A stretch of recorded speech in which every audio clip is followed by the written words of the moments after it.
What exactly happens to a child's brain when it's subjected to psychological abuse? To understand this, we need to go back to the beginning.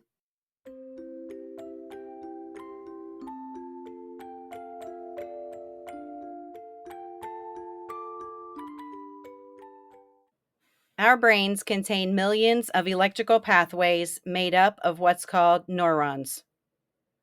And these neurons transmit information along what's called synapses.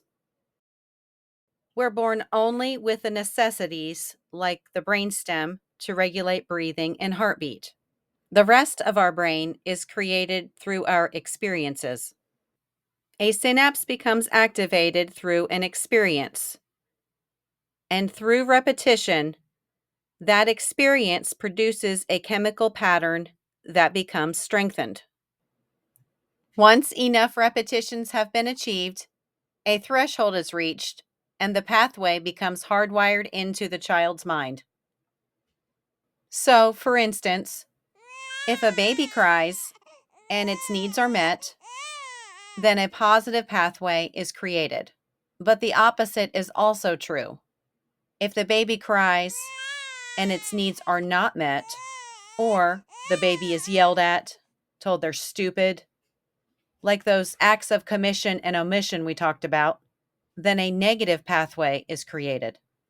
Those pathways that are not hardwired undergo a pruning process and are eliminated from the brain.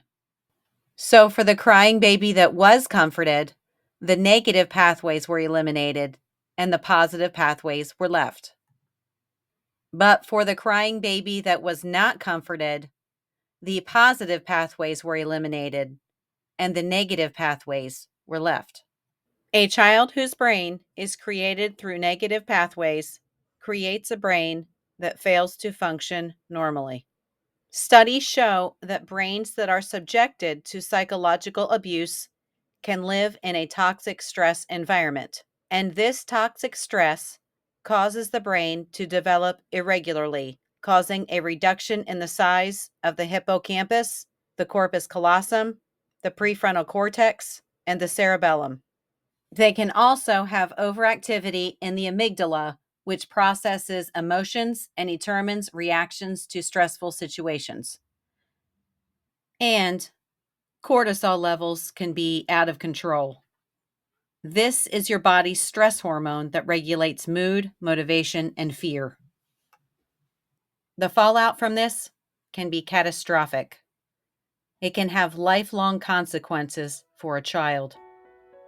It can leave them more susceptible to substance abuse, attachment issues, phobias, low self-esteem, suicide, guilt, anxiety, depression, and lack of trust.